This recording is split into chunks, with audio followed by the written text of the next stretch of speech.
Professeur Didier Raoult, au vu des dernières données, où pensez-vous que nous en sommes sur le plan de l'épidémie et que pensez-vous donc du confinement, du déconfinement qui se rapproche? Écoutez, on suit avec énormément de tests l'épidémie. Et donc, vous voyez qu'on a eu un pic qui était à ce moment-là, et depuis, on a une décroissance continue. Et donc, cette courbe, c'est une courbe en cloche, ça s'appelle une courbe en cloche. C'est la courbe typique des épidémies. La plupart du temps, ça se passe comme ça. Donc, l'histoire de rebond, c'est une fantaisie qui a été inventée à partir de la grippe espagnole, qui a commencé l'été. Donc, il n'y a rien à voir. Et donc, généralement, ça se passe en une seule courbe, qui est une courbe en globe de cette nature-là. Et donc, donc moi, on sait que j'ai une erreur de prédire, et en particulier des modèles, mais cette manière de se construire est quelque chose qui est assez usuel pour les épidémies. Les épidémies ont disparu dans le temps, bien avant qu'on ait le moindre moyen de les contenir. Elles disparaissaient quand même. L'humanité est morte d'aucune épidémie. C'est comme ça. Les épidémies commencent, s'accélèrent, elles culminent. C'est le moment maximal de transmissibilité, et elles diminuent, et elles disparaissent, et on ne sait pas pourquoi. De la même manière qu'on ne sait pas pourquoi, quand nous, on suit depuis très longtemps les gens qui font un pèlerinage à la Mecque, qui reviennent à Marseille. Certains reviennent avec le virus de la grippe parce qu'ils ont rencontré des gens pendant la période pendant laquelle c'était épidémique. Mais comme c'est en été, il n'y a pas de cas secondaires parce que la grippe n'est pas transmissible ici en été. Je ne sais pas pourquoi, personne ne le sait. C'est ni la chaleur parce qu'il y en a en Afrique, ni l'humidité parce qu'il y en a en Afrique. Et donc c'est des phénomènes d'écosystème. Dans notre écosystème, nous, de pays tempérés, il n'y a pas de grippe pendant l'été, en tout cas de la grippe ordinaire. En revanche, il y a eu de la grippe espagnole, il y a eu H1N1, il y a eu la grippe de Hong Kong qui se sont développées pendant l'été. Donc c'est un cycle général, habituel, qu'on voit, qui se reproduit assez souvent. Ça ne veut pas dire que chaque fois il va se reproduire, mais pour cette maladie dont on ne savait pas du tout comment elle se comporterait, on voit qu'elle se comporte comme ça. Et donc il y a des gens qui sont une très bonne équipe de mathématiciens de Singapour, qui ont du coup fait une projection en disant, écoutez, si cette courbe se produit comme ça, essayons de voir si on retrouve la même courbe. Et donc ce qu'on voit, c'est que, eh bien, donc eux sont à Singapour, donc ils essaient de prévoir quand est-ce que ça va s'arrêter, et puis ça c'est le monde, et puis ça c'est les États-Unis. Et vous voyez que ça marche très bien pour l'Italie. L'Inde a commencé un peu en retard. Vous voyez que la Turquie a une courbe tout à fait comme ça. L'Angleterre aussi. L'Allemagne aussi, qui a l'air d'approcher de la fin. La France aussi, vous voyez, elle a le même type de courbe, avec des pics qui sont dus plutôt à des artifices sur le nombre de cas, et donc qui ressemblent, nous, à notre courbe. Et donc, bien sûr, encore une fois, les prévisions sont à prendre avec précaution, mais les dates qui ont été fournies par le président ne sont pas extravagantes, dans le sens où cette étude prédit que 97% des cas auront eu lieu aux alentours du 7 mai et 99% aux alentours du 19 mai. Donc on est dans la marge de, effectivement, le moment où on devrait pouvoir faire du déconfinement et organiser, d'isoler seulement les gens positifs, sachant qu'il est vraisemblable qu'à ce moment-là, la transmissibilité du virus sera devenue beaucoup plus faible.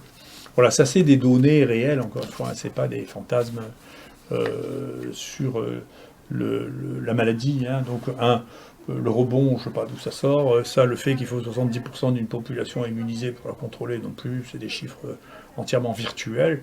C'est pas comme ça que ça se passe. En revanche, ce que je vous donne là, c'est juste des données d'observation, et des observations que vous pouvez avoir sur à peu près tous les épisodes épidémiques. C'est comme ça. Vous savez, ça existait le temps de la variole, le temps de la rougeole, il y avait des épidémies, puis ça arrêtait, l'épidémie s'arrêtait.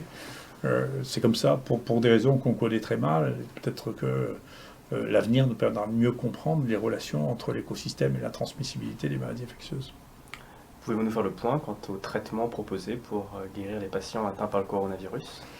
Alors, ce qui est très important dans le traitement, et qu'on commence à comprendre, et on commence à comprendre pourquoi il y a des embranchements qui ont été choisis qui n'étaient pas raisonnables, c'est qu'il y a plusieurs phases dans la maladie. Maintenant, on la connaît bien, cette maladie. Surtout nous, hein, faut reconnaître que, là, vous savez, il y a quelques chiffres que l'on a là.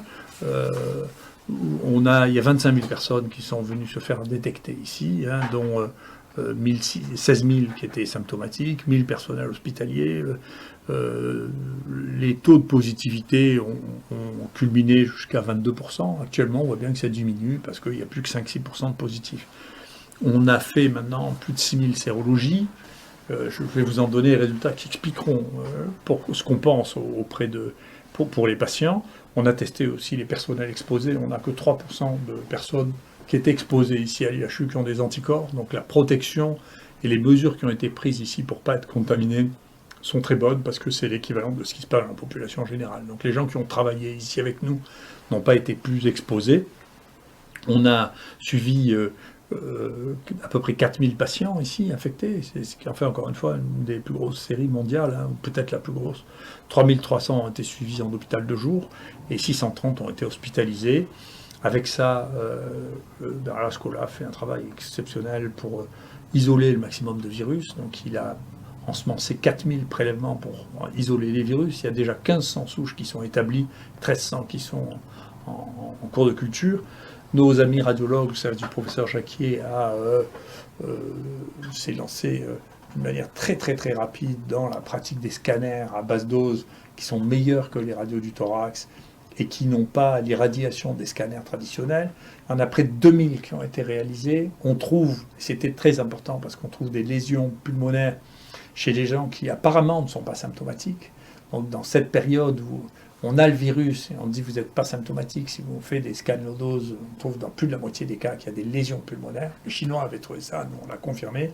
Et puis bien sûr, sur le plan de l'électrocardiogramme, je vous parlerai du risque de l'hydroxychloroquine, mais on a fait 7500 électrocardiogrammes ici qui ont été regardés et validés par nos amis du service du professeur de Haro, qui est un professeur de cardiologie, spécialiste du rythme cardiaque, etc.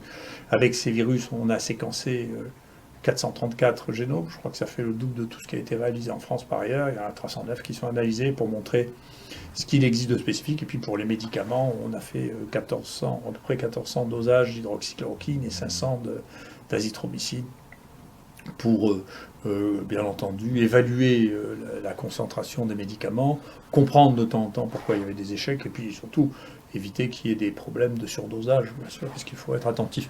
Donc ça nous amène à maintenant réfléchir sur le traitement. Maintenant qu'on sait ça, et en particulier nous, cette expérience considérable que nous avons avec une base de données de 3500 personnes. Il y a plusieurs stades à la maladie. Il y a une première période que nous, on a l'habitude d'appeler la période d'incubation, qui est entre le moment où le patient est en contact, attrape le virus, et le moment où il est symptomatique. Dans cette période-là, la seule chose qui est, c'est le virus. Et on l'a vu, y compris, les gens parfois ne se rendent même pas compte qu'ils ont le virus. Parfois, quand on les réinterroge, en particulier les jeunes, ils disent « Ah oui, mais quand même, j'ai eu un moment, si on leur pose la question, où je ne sentais plus les odeurs. » Et ça, c'est un très bon signe, parce que parfois, c'est le seul signe chez les jeunes. Ils ne sentent plus les odeurs. Mais si on fait des scanners, à ce moment-là, on risque de trouver des lésions. Donc ça, c'est la première période. Et puis ensuite, il y a la période clinique, dans laquelle les gens sont malades. Tous ont de la fièvre, c'est les manifestations les plus habituelles. Là encore, c'est le virus qui est la cible, à ce stade-là.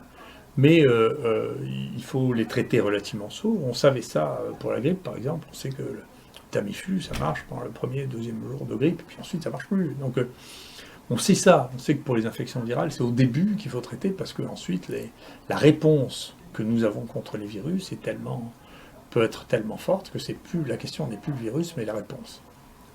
Et au fur et à mesure que les choses se dégradent, eh bien, il n'y a plus de corrélation entre le nombre de virus, ce que nous on appelle la charge virale, et la sévérité. Et au contraire, à la fin, il n'y a plus de virus. Dans les gens qui sont près de mourir ou qui sont en réanimation, il y a très peu ou plus de virus. Donc il y a une vraie évolution de la maladie, qui est d'abord une maladie virale, ensuite qui devient une maladie où il y a à la fois les virus et la réponse immunitaire, et ensuite c'est plus que la réponse immunitaire qui est un problème. Et puis ultérieurement, même quand ils sont guéris, on a l'impression qu'ils sont guéris, et là, il y a un autre risque encore, qui est celui de fibrose pulmonaire plus tardive, qui fait que les poumons ne marchent plus du tout, alors que on pensait les patients guéris. Et donc, à chaque phase correspond une phase thérapeutique. Donc, pour pouvoir traiter les gens au début, moi je crois, j'ai toujours dit qu'il fallait traiter les gens au début, les détecter, les traiter. Il faut donner des médicaments qui ont une efficacité antivirale et qui ne soient pas toxiques, parce que il y a beaucoup de gens qui sont infectés, et la proportion de ceux qui meurent est très faible. Donc il y aura une mortalité à la fin qui sera de 1 ou 2%, si on prend toute la population des gens malades. Et donc on ne peut pas donner des médicaments toxiques dans une population qui a un risque. Le risque est trop important par rapport aux bénéfices attendus. C'est une des raisons pour lesquelles, d'ailleurs, des médicaments comme le Redemsivir ne peuvent pas être prescrits pour ça, parce que leur toxicité est trop grande. On voit l'étude qui a très vite disparu du site de l'OMS, mais l'étude qui a été prise dans le New England montre que la toxicité, ou les études qu'on connaissait, parce qu'il y a quand même eu des essais avec la Redemsivir contre Ebola, qui ne marchaient pas d'ailleurs, qui montraient bien la toxicité. Donc la toxicité fait qu'on ne peut pas donner ça à une maladie qui au début est bénigne. Donc il n'y a pas de place pour ça. On peut donner des médicaments qui sont anodins par ailleurs. Donc c'est la raison pour laquelle les Chinois aussi, quand ils ont commencé à voir... Écoutez, il y a la première étude qui a été publiée de toutes sur la sensibilité du virus, et les Chinois disaient, il y a d'un côté il y a la chloroquine, de l'autre côté la Redemsivir, on va prendre la chloroquine parce que c'est pas toxique, que c'est pas cher et que c'est disponible. Ce qui était un choix qui était raisonnable si on pensait qu'il fallait traiter les gens au début. Donc ensuite, les choses s'aggravent. Quand elles s'aggravent, et là, c'est la réponse immunitaire qui devient importante. Il n'y a plus de virus. Et donc c'est là non plus, il n'y a pas besoin de Redemsivir, il n'y a pas besoin d'antiviraux à ce stade-là, puisque les antiviraux ne marchent plus, il n'y a plus de virus. Le problème, c'est la réponse immunitaire à ce stade-là. Donc il reste une place, probablement, pour l'hydroxychloroquine, qui est un modulateur de l'immunité. C'est comme ça qu'il a été utilisé. Donc pour revenir sur l'utilisation de l'hydroxychloroquine, la chloroquine, c'est des médicaments incroyablement utilisés. Je ne sais même pas comment les médias ont pu devenir fous autour de cette histoire. C'est une vraie folie déconnectée de la réalité. C'est des malades. Il suffisait de s'adresser à n'importe quel médecin pour savoir que le Plaquenil est anodin et qu'on donne ça aux gens. Il s'est vendu en 2019, avant la crise, 1,2 million de boîtes de Plaquenil, ce qui veut dire 36 millions de comprimés de Plaquenil. Personne ne parlait d'accident cardiaque, ni de rien, d'où 36 millions. Et d'un coup, il y a des gens qui découvrent que c'est un produit toxique, que c'est épouvantable. Mais c'est complètement délirant. C'est la Bible de médecine. Pour les gens modernes, c'est sur Internet et c'est up-to-date qu'on a sur un abonnement, donc auquel il y a plus de grands spécialistes mondiaux. Si vous regardez un torsade de pointe, c'est même pas mentionné les antimalariques. Donc c'est bien possible qu'il y en ait eu quelques-unes. Cela étant, ça représente une importance médicale telle que c'était même pas dans les livres. Et d'un coup, ça devient un truc qui arrive tous les jours. Donc les gens sont devenus fous. Après, tous les arrêts cardiaques, il y a une étude qui vient de montrer 900 000 personnes, les arthrites rhumatoïdes, traitées par le Plaquenil, comparé à un groupe témoin de 350 000 personnes, il n'y a aucun accident cardiaque connu. Donc tout ça, c'est disponible pour les gens qui regardent un peu les données, la littérature, les encyclopédies. Donc comment cette folie-là a pris le monde est quelque chose qui est mystérieux. C'est très étonnant. Toujours est-il que la chloroquine ou l'hydroxychloroquine, il faut faire attention là aussi. Si on en prend à des doses suffisantes, on peut se suicider. Mais c'est pas parce qu'il y a des gens qui donnent des doses extravagantes de ce médicament que le médicament qui a été prescrit depuis des années à des gens qui ont des polyarthrites rhumatoïdes ou un lupus, c'est un médicament qui brutalement a tourné en 2020 et est devenu un médicament toxique. Tout ça n'est pas sérieux. Ça n'est pas raisonnable. Voilà. Donc, il faut revenir à la raison, c'est un médicament qu'on peut utiliser à condition d'en respecter les doses. Quant à l'azithromycine, c'est le médicament qui a été le plus prescrit dans toutes les infections respiratoires, y compris celles qui sont virales d'ailleurs, parce qu'il y a souvent des surinfections bactériennes, mais il se trouve que, par chance, ce médicament est particulièrement efficace en association avec l'hydroxychloroquine. Donc nous, maintenant, on a traité plus de 3000 personnes avec ça, donc les choses se passent très bien, on n'a pas d'accidents médicamenteux. Et donc, cette folie-là sur l'hydroxychloroquine résulte probablement effectivement du fait qu'il y avait un aiguillage au départ entre chloroquine ou Redemsivir, qui étaient les deux choses proposées par les Chinois.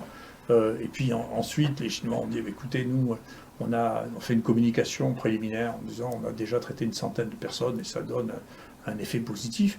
Et pour moi, toutes ces choses étaient assez simples. Donc comment ça a pris une ampleur pareille, qui est de dire, écoutez, on a des gens qui sont malades, il faut les détecter, il faut faire une PCR pour les détecter, et puis il faut leur donner le truc qui semble marcher chez les gens qui sont les seuls au monde à avoir une expérience. Et puis voilà, on va voir ce que c'est. Nous, on a rajouté l'azithromycine parce que l'azithromycine marchait sur d'autres virus ARN, et que l'azithromycine est le traitement recommandé dans la pneumopathie. Et puis voilà, il se trouve que ça a eu un effet tout à fait remarquable. Donc on continue comme ça, comme beaucoup de gens d'ailleurs, et encore une fois, beaucoup de médecins dans le monde ont utilisé ça, plus de la moitié qui ont été confrontés à ce problème ont utilisé ça. Donc, si vous voulez, je crois qu'au bout d'un moment, il faut revenir, il faut que la raison reprenne ses droits, là, et que on arrête de considérer que le médicament qui a été découvert il y a 80 ans et qui est utilisé depuis est devenu toxique en 2020. C'est quelque chose qui laisse vraiment avec des doses pareilles. Moi, je ne peux pas imaginer qu'à-dessus, les gens ont mangé 36 millions de comprimés rien qu'en ville, parce que je ne parle pas à l'hôpital, rien qu'en ville est devenu brutalement un truc mortel. Enfin, c'est une histoire. On ne sait pas comment c'est possible que des bruits comme ça se répandent. C'est quoi? Les gens ne lisent pas, ils ne demandent pas. Il suffit de demander à votre médecin généraliste est-ce que vous avez déjà prescrit Plaquenil, mais tout le monde a déjà prescrit Plaquenil. Ça n'existe pas. Alors, c'est les gens qui n'ont jamais pratiqué, je ne sais pas, ou les gens qui n'ont plus fait de médecine depuis 30 ans, ils ont oublié ce que c'était. Quoi. Mais c'est pas possible. C'est juste un truc invraisemblable. C'est pas possible. Voilà. Et donc, je ne sais pas comment on arrive à écrire des choses aussi spectaculaires. C'est incroyable. Après, les gens oublient une chose, c'est que, et en particulier cette maladie, donne des atteintes du cœur, qu'on appelle nous des myocardites. Et que donc, il y a des myocardites qui sont des myocardites mortels. Donc, bien sûr, que vous preniez un traitement ou vous ne preniez pas un traitement. Il y a des gens qui ont des myocardites qu'il faut surveiller parce qu'ils risquent de faire des troubles du rythme et puis en mourir. Puis d'autre part, on vit dans une époque où il faut avoir le maximum de sécurité. Et donc, c'est légitime de regarder les choses qui sont associées éventuellement avec des torsades de pointe, c'est-à-dire le potassium bas, c'est-à-dire d'autres comédicaments, la longueur du électrocardiogramme, et tout ça sont des choses que l'on peut faire. Et puis, si on fait ça, on n'a aucun ennui. Donc, tout ça est très simple. Il ne justifie pas qu'on se mette dans des états pareils. Quel est le rôle des médecins aujourd'hui dans la crise? Alors moi j'ai trouvé, si vous voulez, que d'abord les médecins réagissent très bien. Je pense que la plupart des médecins, d'ailleurs, moi je pense que je suis en phase avec la plupart des praticiens qui voient les malades et qui disent écoutez, il faut faire quelque chose. Beaucoup de gens qui réagissent comme ça en disant écoutez, les pneumonies, de manière, on a l'habitude, on leur donne de l'azithromycine, on leur donne le macrolide parce que les pnéumopathies, on les traite comme ça. Donc l'idée que on peut laisser les gens jusqu'à ce qu'ils aient une insuffisance respiratoire sans rien leur donner, c'est une idée. La médecine n'a jamais fait ça de toute l'histoire de la médecine. On soigne les gens, on leur donne quelque chose. Au moins déjà pour les rassurer, pour dire qu'on s'occupe d'eux. On ne peut pas dire les gens sont malades, on les laisse dans un lit jusqu'à ce qu'ils n'arrivent plus à respirer, et là ils vont à l'hôpital. Enfin je sais pas, c'est contre toute la pratique médicale depuis Hippocrate, donc on ne peut pas faire ça. On ne peut pas valider ça, c'est pas possible. Et donc les médecins en partie qui le font, et moi j'ai été très frappé parce que on a une analyse par la CNAM de la prescription de l'azithromycine et de l'hydroxychloroquine. Il ne faut pas croire que c'est une histoire de bataille entre les Parisiens et les Marseillais, hein, parce que ceux qui en consomment le plus, c'est les Parisiens. Donc, c'est peut-être les médias parisiens qui sont comme ça, mais les médecins parisiens et les malades parisiens, ils ne sont pas plus fous que les autres. Hein. S'il y a des médicaments, ils veulent les médicaments. Hein. Donc c'est une histoire de médias, je ne sais pas quoi, parisienne, mais c'est pas du tout les Parisiens. Les Parisiens, c'est des humains normaux, quand ils sont malades, ils veulent qu'on les traite, et les médecins, c'est les médecins normaux, quand leurs malades sont malades, ils veulent les traiter. Enfin, c'est les humains, enfin, c'est pas des extraterrestres, c'est pas bien quand même. Et enfin, je crois pas. Et enfin, il s'est passé une chose qui est tout à fait remarquable, absolument extraordinaire, c'est la qualité des soins en réanimation. Je ne sais pas comment c'est ailleurs, mais je sais à Marseille c'est comme ça. À Paris, mes amis me disent la même chose. Quand il y a ces formes de détresse respiratoire, en général, la mortalité est supérieure à 20-25%. Qu'on voit dans les séries américaines, c'est des mortalités absolument considérables, 25%. Et ici, les collègues, les amis avec qui on travaille nous disent non, on a une mortalité beaucoup plus basse, 9-10%. J'ai téléphoné à un collègue à Paris qui m'a dit on voit la même chose, 9-10%. Mais parce qu'ils ont un réseau de tous les réanimateurs entre eux, où ils s'échangent les informations qu'ils ont au fur et à mesure, qui ne sont pas encore publiées, en particulier sur la coagulation, c'est-à-dire qu'il y a des gros troubles de la coagulation, ils ont changé leur thérapeutique, ils ont adapté à cette maladie en donnant des anticoagulants le plus tôt possible, pour éviter les embolies pulmonaires, qui sont une des causes de mort brutale. Ils ont aussi utilisé, hors protocole, des médicaments qui permettent de contrôler la réponse immunitaire. Maintenant, les protocoles vont être passés. Enfin, là aussi, il y a des utilisations, il faut sauver les gens. Donc, cette réponse immunitaire qui est devenue folle, il faut la contrôler. Il y a des médicaments pour ça. Donc pour aider au contrôle de cette folie immunitaire, il faut utiliser ces médicaments, même s'il n'y a pas d'effet de truc randomisé, parce qu'il est question de sauver la vie des gens dans une situation qui est compassionnelle. C'est ce qu'on appelle de la thérapeutique compassionnelle. Donc il faut se servir de ces outils-là sur les thérapeutiques compassionnelles, c'est-à-dire que quand on a des situations aussi graves, il faut utiliser tout ce que l'on peut utiliser pour sauver les gens. Donc tout ça, cette approche-là, et la qualité de la réanimation française qui a eu une réaction incroyable, parce que les réanimations ont été débordées, il y a eu des réanimations qui ont été installées dans des conditions qui sont quasiment des conditions de guerre. Le résultat de ça est tout à fait exceptionnel. On aurait pu avoir, honnêtement, 30% de morts en plus s'il n'y avait pas eu la qualité de cette réanimation et la qualité de la prise en charge. Et donc ça, je pense que c'est très bien. Et que beaucoup de gens ont été sauvés parce que la qualité de la réanimation, quand on était à ce stade-là, a été extraordinaire, qui n'était plus un stade virologique. Voilà. Et puis enfin, la dernière phase, après la réanimation, qu'est-ce qu'on va faire de ça? Il y a des vraies questions à organiser et à réfléchir pour savoir comment détecter avec nos collègues spécialistes, cette fois-là, de pneumologie. C'est plus nous qui allons les gens qui s'occupent des infections qui vont s'occuper de ça. Comment on détecte les fibroses pulmonaires qui vont arriver plutôt dans les gens qui ont eu cette rage épouvantable, inflammatoire dans les réanimations, peut-être dans d'autres, qu'il faudra probablement surveiller, qui posent une véritable question à l'avenir. Merci. You're familiar.